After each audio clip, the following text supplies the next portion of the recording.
Bonjour collègues. Un communiqué qui est pour le 16 juillet, parce qu'il y a un projet qui commence le 16 juillet, qui est l'hôpital virtuel à domicile, et on est le 15 juillet, et il est 14h48.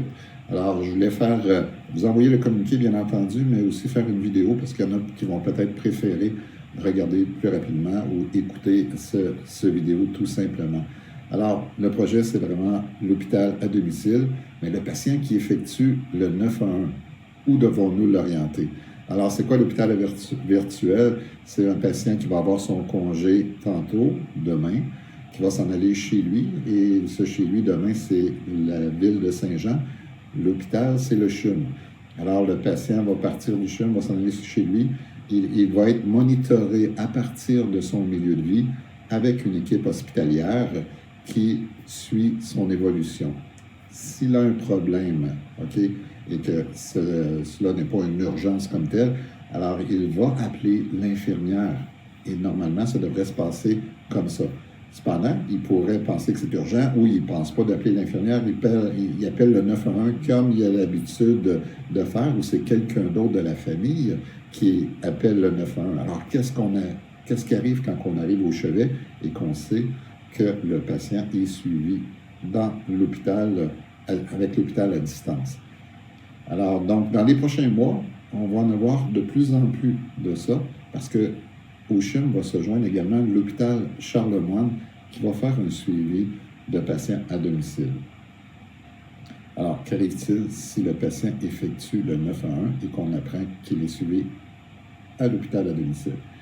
Par l'hôpital virtuel, en fait. Si d'après notre appréciation, il s'agit d'une situation qui ne demande pas un transport urgent, le patient, puis là on insiste, il s'agit d'une situation qui ne demande pas un transport urgent, le patient qui est suivi à domicile doit être orienté directement vers l'hôpital qui le suit, car ce patient, il a déjà un lit. Alors, si on transporte ce patient-là, par exemple, demain au CHUM, ou dans les prochains jours au CHUM, il a déjà un lit. Alors, on n'attend pas l'urgence, on va nous diriger directement vers son lit pour que l'équipe hospitalière s'en occupe. Alors, dans cette situation, il faut vérifier si le patient a appelé l'infirmière, parce que c'est possible que c'est l'infirmière qui a demandé que le patient soit transporté au CHUM, en sachant qu'il n'y a pas d'autre moyen, effectivement, de transporter ce patient de façon sécuritaire et adéquate. Si l'infirmière n'a pas été contactée et que la situation est toujours non urgente, il faut la rejoindre pour discuter de la situation. Alors, comment on fait pour la rejoindre? Bien, les coordonnées seront en possession du patient. Pourquoi la rejoindre? Bien, ça se peut qu'elle nous mentionne que laissez-le sur place, on va s'en occuper et donc on peut être libéré tout simplement. En fait, c'est comme une co-évaluation. Une co-évaluation avec l'unité de soutien clinique comme on est habitué, mais là, au lieu d'être avec l'unité de soutien clinique, c'est avec l'infirmière de l'hôpital virtuel. Si la situation est urgente, qu'est-ce qu'on fait? Bien, on procède avec les soins requis et on oriente vers l'hôpital le plus proche. Okay? Et par la suite, on informe l'infirmière du triage en arrivant que le patient est suivi par l'hôpital à domicile afin qu'elle soit avisée et que le suivi soit plus fluide. On mentionne l'hôpital le plus proche, mais par exemple, si le patient avait tombé et qu'il y a un trauma crânien et que le patient est inconscient, c'est une étape 1 et 2, on sait qu'on doit aller vers le centre hospitalier de trauma de plus haut niveau.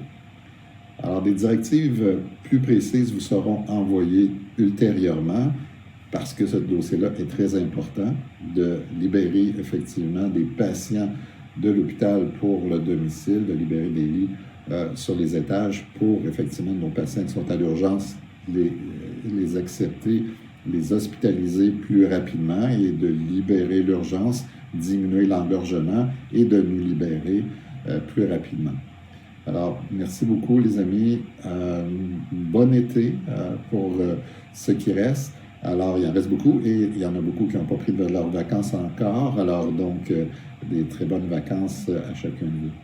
Merci beaucoup. Au revoir.